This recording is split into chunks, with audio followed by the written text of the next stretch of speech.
Bu liderler, bu şeyhler, bu üstadlar aslında ehliyetli değil. Aslında kendi oturdukları makamın temsilcileri değil. Ama onlara intisap edenler, onların peşinden gidenler ihlaslı ve samimi ise o zaman o kimse o ihlas ve samimiyetiyle kendini kurtaracak. Ama ömrünü ziyan edecek.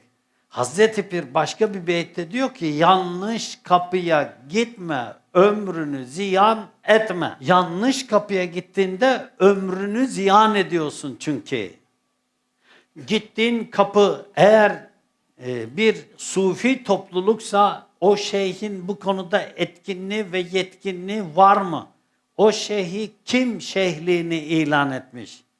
Toplanmış 3-5 kişi sen bizim şeyhimiz mi ol demiş. Veyahut da onun şeyhi mi ilan etmiş onu?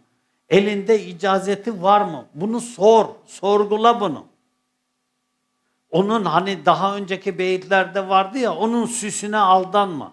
Onun yaldızlı sözlerine aldanma. Siyasetçi ise onun yaptıklarına bak, söylediklerine bak, yaptıklarına bak. Söyledikleri ve yaptıkları birbirini tutmuyorsa bırak onun peşini. O kimse hala da köhnemiş bir sistemi, köhnemiş bir kurguyu ayakta tutmak için mi uğraşıyor? Yoksa yenilemeci mi? Yeniliyor mu? Yenilemiyorsa ve o köhnemiş sistemi hala da devam ettiriyorsa ondan hayır gelmez. Veyahut da o alim denilen kimse ayet ve hadislere bakaraktan dini yaşanır hale getirecek içtihatlar etmiyorsa o da köhnemiş. Allah muhafaza eylesin. Evet, buradan bir kimse kendince kendisine bir paye çıkarıp ameller niyetlere göredir hadis-i şerifince oradan kendisini düzeltebilir mi? Evet. Oradan yol gidebilir mi? Eyvallah. Onun şeyhe bağlanması Allah içinse evet o belki de oradan bir kendine yol bulacak. Ama Allah bizi affetsin, bu noktada başarıya ulaşan insanları çok az gördüm. Çünkü o günün müritleri de önceki zamanların müritleri de çalışkan değiller.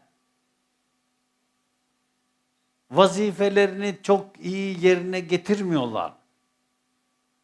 Kendi nefislerini terbiye etmek için uğraşmıyorlar. Yani o kimse heva hevesinden, kibrinden, gösterişinden, şataatından, şatafatından vazgeçmiyor. Ona Kur'an ve sünnetin doğrularını anlatsan dahi o heva ve hevesini ilah edinmiş, nefsini ilah edinmiş, kibrini ilah edinmiş, gösterişini ilah edinmiş. Onda devam ediyor. Şeyhine bakış açısı öyle, hocasına bakış açısı öyle, alimine, zalimine bakış açısı öyle. Öyle olunca o derviş yetişmiyor, o sufi yetişmiyor, onun manevi hali açılmıyor. Manevi hali açılmış olsa o başındaki üstadını görmeyecek. Başka bir üstad görecek.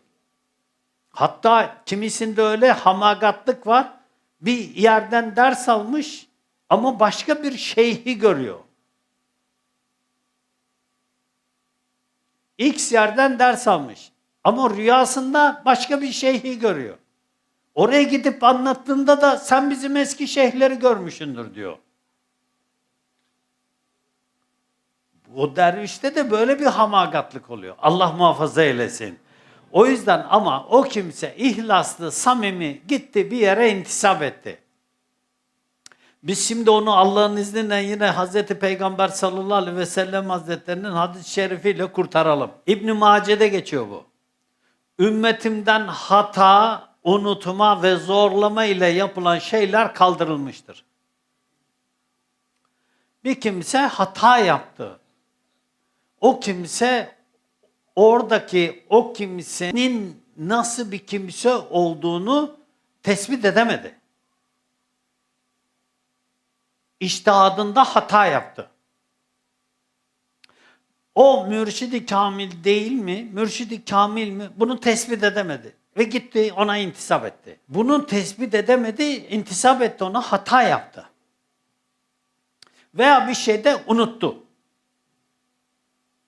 Unuttuğundan da sorumlu değil.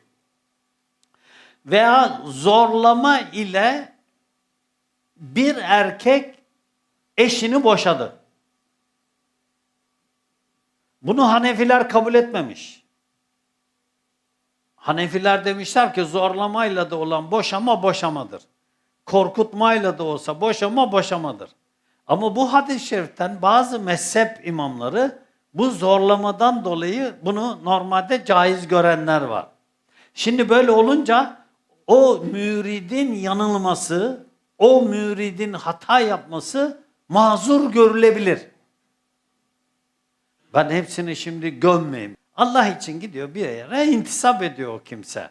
Yani o kimsenin hani gerçekten bir mürşidi kamil mi değil mi olduğunu analiz edebilecek ve hatta o kimse hani bunu tespit edebilecek ilmine, zahiri ilmine ve hatta bu işte manevi ilme sahip olması düşünülemez derviş adayının.